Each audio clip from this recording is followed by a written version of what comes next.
Alors, je vais vous parler d'un atlas des usages de substances psychoactives. Mais ce seront les seuls mots scientifiques de ce discours. Et le titre de l'article, c'est « De Marseille à Brest, on boit moins, mais on fume plus ».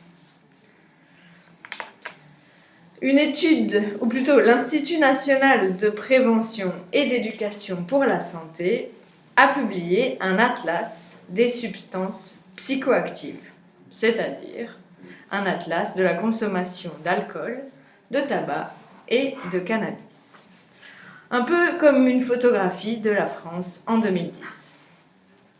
L'enquête repose sur un échantillon représentatif de 25 000 personnes âgées entre 15 et 75 ans.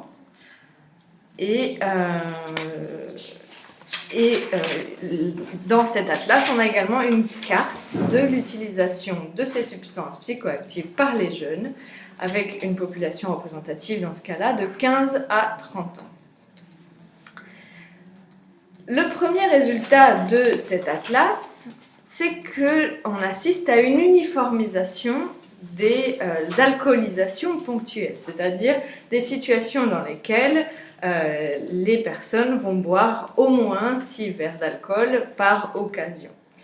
L'étude précédente, réalisée en 2005, montrait que toute la partie ouest de la France consommait plus d'alcool de façon ponctuelle que la moyenne nationale.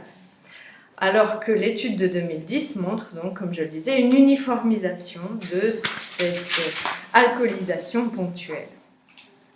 Donc l'Alsace et l'Aquitaine, qui sont pourtant des régions productrices de vin, des régions viticoles, ne se distinguent plus par leur alcoolisme ponctuel.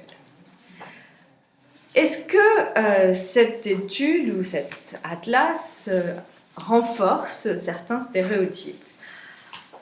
On pourrait dire que non seulement elle ne les renforce pas, mais qu'elle va même à l'encontre de certains préjugés. On aurait tendance à penser, par exemple, que dans les départements et territoires d'outre-mer, tels que la Martinique ou la Réunion, on consomme plus de cannabis puisqu'il y a une plus grande production. Eh bien, ce n'est pas le cas. On fume moins en Martinique, 10%, et à La Réunion, 20%, qu'en métropole. On pourrait penser également, comme on le pense souvent, que la Bretagne et le Nord-Pas-de-Calais sont de grandes régions consommatrices d'alcool. En fait, c'est plus complexe que cela. La Bretagne a une utilisation régulière d'alcool assez similaire à la moyenne nationale, mais en revanche, un usage exceptionnel de l'alcool bien supérieur.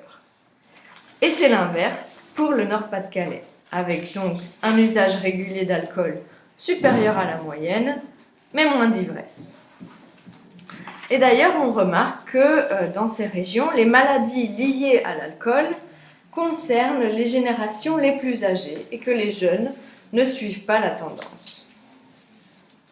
Alors, en parlant de tendance, quelles sont les grandes tendances que nous montre cet atlas ?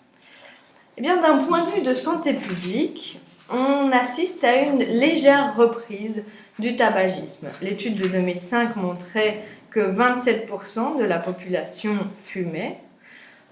L'étude de 2010 montre donc une légère augmentation de 2%, avec un pourcentage total de 29%. En revanche, tendance plus positive cette fois-ci, on assiste à une diminution de l'usage quotidien d'alcool, et particulièrement de vin, puisque les Français sont quand même assez renommés pour leur consommation de vin. L'étude de 2005 montrait donc une consommation quotidienne d'alcool de 15%, celle de 2010 montre que la consommation est tombée à 11%. Mais on assiste également, en contrepoint, à une augmentation de l'alcoolisation ponctuelle chez les jeunes femmes. Est-ce que cet atlas nous montre qui sont les bons et les mauvais élèves de la France ? Alors, pas vraiment. on voit que l'Île-de-France a une consommation d'alcool et de tabac inférieure à la moyenne nationale, mais une consommation de cannabis supérieure à la moyenne nationale. En revanche, selon tous les indicateurs, et même si l'on ne veut pointer du doigt personne, le Languedoc-Roussillon est la région qui a les notes les plus basses, ou plutôt qui montre donc des tendances d'une plus grande consommation des différents psychotropes, avec 17% des buveurs quotidiens et 35% de fumeurs quotidiens. À quoi est due cette plus grande consommation de psychotropes dans le Languedoc-Roussillon, donc au sud de la France?